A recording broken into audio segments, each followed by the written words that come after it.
Hey, welcome back to Jazz Time. JazzTime.com is an online store that buys, sells, and trades authentic luxury watches. We make these videos so you can easily choose the best watch for yourself in the comfort of your own home. We offer the lowest prices anywhere online, and if you'd like to know the price, simply click on the links in the description below. We greatly appreciate if you purchase your next watch from us at JazzTime.com. Today we'll be taking a look at a Rolex Daytona, this one with a black dial, index hour marks, all yellow gold in its construction, including the bezel and the oyster bracelet. Reference number for this one, 116508. And coincidentally, I happen to have another one, 116508, this one with diamond hour marks. We're going to be taking a look at this one very shortly in the future. But first, this one with the index hour marks. And there's a slight advantage to each of the two models. Well, there'll be a comparison video coming out on that shortly, so hit the subscribe button and hit the bell notification below so you can be notified when that goes up. Anyway, starting off with this one, we'll be going over the case, the bezel, the dial, the crown functions, as well as the chronograph pushers and the movement, and I'll be giving my thoughts on all of those, including the bracelet. So starting off with the case, you have 40 millimeters from finger to thumb, or the 2 o'clock to 8 o'clock positions. That's the same distance for every Daytona, basically. Same as the 10 to 4 o'clock positions, same distance, same diameter, same 40 millimeters. You have the full monoblock middle case with the screw down case back and the Rolex winding crown to ensure water resistance down to 100 meters or 330 feet below sea level. And the added benefit for the Daytona is that you do have the trip lock waterproofness system, so you have plenty of gaskets to go in that crown area, as well as basically sealing the case triply so that you basically are assured that full water resistance. So you can actually take this relatively deep diving. I wouldn't recommend deep diving with a gold watch, but hey, who am I to stop you? So as I mentioned earlier, all yellow gold in its construction, as you can see, all high polish, even along the front of the lugs here, as evident on the front of the case, tapering down very nicely to the integrated bracelet there. And speaking of the high polish, you have the same on this bezel, same with the tachymeter markings here, all lacquered finish, of course, slightly sunken in to give it a very nice unique look and very easy to read, especially with that very nice yellow gold on that bezel with the black. Gives it a very, very easy and high contrast look. And considering that I'm in a light box with a completely dark room otherwise, you will see some black portions of this bezel, but if you're outside or if you're in your own room, you can certainly see very easily.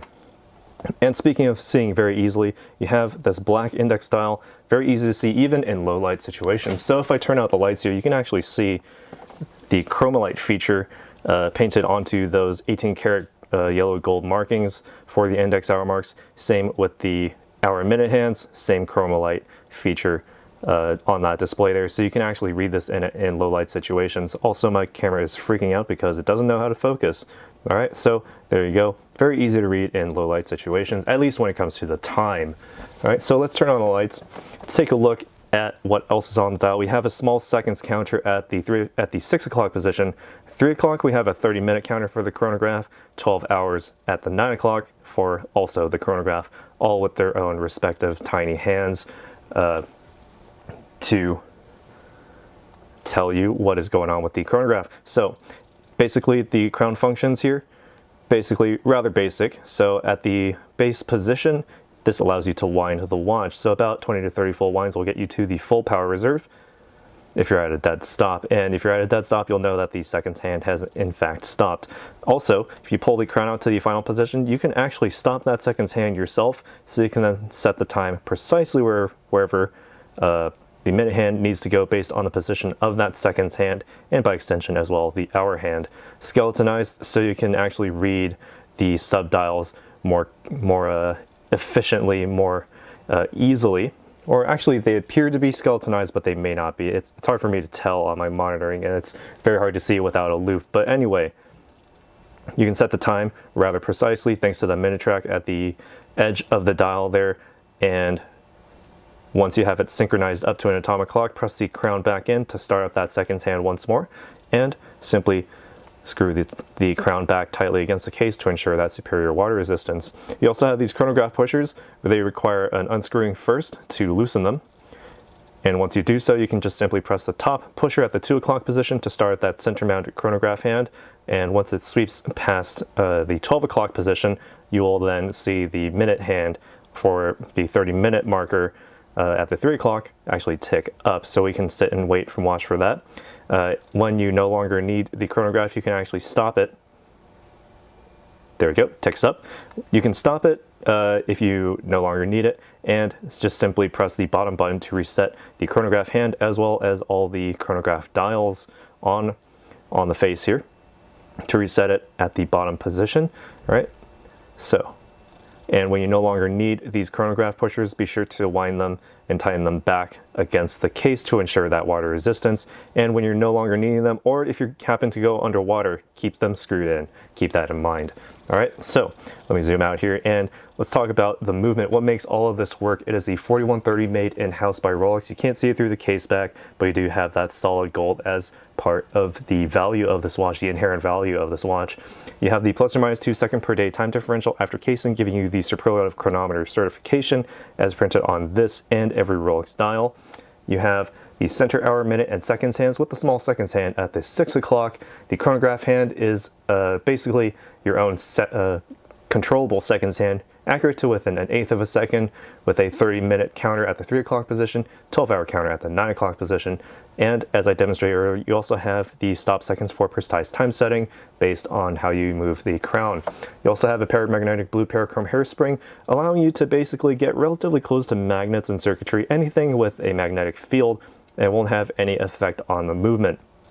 All right. You also have a bidirectional self-winding perpetual rotor, meaning that simply just wind the watch manually using the winding crown, put it on your wrist, and the natural movement of your wrist get that rotor spinning, and that rotor then winds the mainspring barrel, which then charges the power reserve.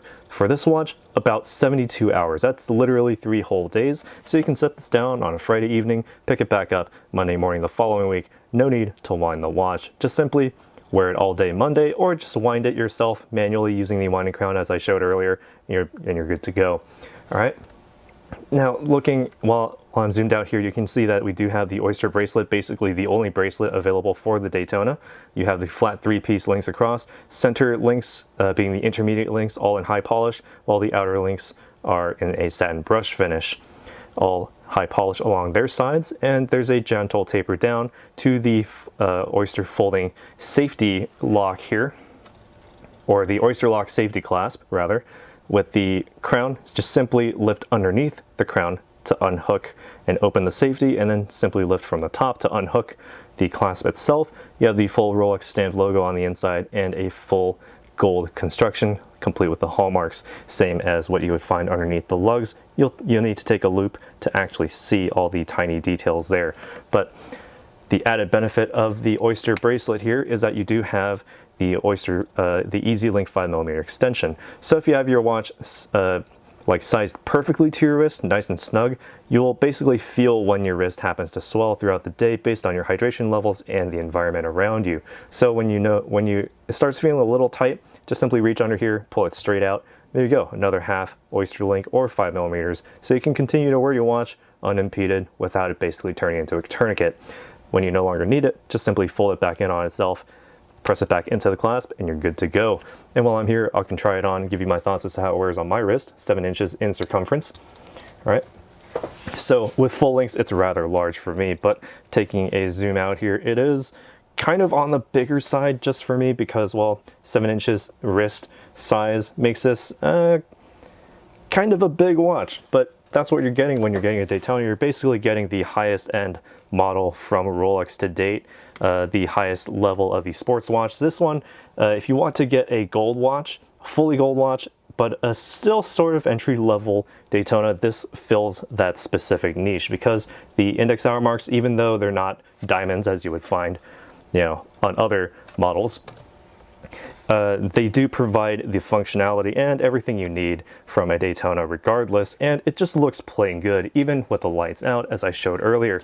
But taking a look straight down the wrist, tiny bit of space under the lugs, that's just for me. If I had this snug to my wrist, there would be much less space. Not that the breathability is an issue because the Oyster bracelet does have plenty of space among these links, all basically with zero tolerance, so that basically for the entire lifetime of the watch. Rolex makes it so that these links will never pinch your skin.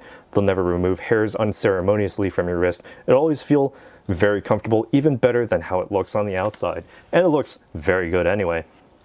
Now, and again, taking a look here at the face of the watch, absolutely beautiful, because the black and gold sort of color scheme here, well, you already know it's got that regal, that sort of royal, very nice and classy look.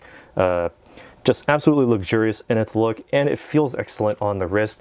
It's certainly got its weight on there in terms of that presence, the wrist presence in terms of the size. If your wrist happens to be a little bit smaller than mine, you can still wear this. Just be careful of the lugs potentially protruding out of the edge of your wrist. But otherwise, an iconic model, to say the least, from Rolex. But enough of what I think. What do you guys think about this watch? Let us know what you think down in the comments below about this Rolex Daytona. All yellow gold with the index hour marks, black dial, all yellow gold again, and with the Oyster bracelet. Again, the reference number for this one, 116508. You can see it on our website right now. Just hit the links in the description below. If you happen to enjoy this video, hit the like button. Be sure to subscribe again and hit the bell notification so you can be notified when we go live with another video like this one. And as always, if you'd like to purchase this watch or any other watch, visit our store at jazztime.com. Links in the description below. Again, if you want to see this watch, purchase it. We'll find one for you if this one happens to sell. If we don't have another one on our desk, again, we'll find one for you, no problem. Thanks for watching. Take care. We'll see you in the next video. If you want to find out more about the watch you just saw in the video, you can just click below on Show More to see the full description. Then you can check the link next to model as seen in video, click on it, and you will get to the proper page where you can see all the details. If you're watching on a mobile phone, you have to click on the arrow down on the right hand side below the video to see the full description. If you like this video, please give us a thumbs up. If you would like to share this video with your friends, you can use the share button below and share it on any platform you like. If you have questions, constructive feedback, want to tell us about some mistakes or misspeaks, just write a comment below. If you want to see more videos like this, you should subscribe to our channel and visit our channel page where you can find all the videos. And if you're interested in a specific watch brand, you can check out our playlists. If you want to check the price for a watch or want to buy one, remember at jazztime.com you always get a steep discount, so you should check the prices with us. If you want to know the price for a specific watch, just go to Google, type in JazzTime, plus the brand, model, and the details you're interested in, and Google will find the right page for you. Thank you for watching.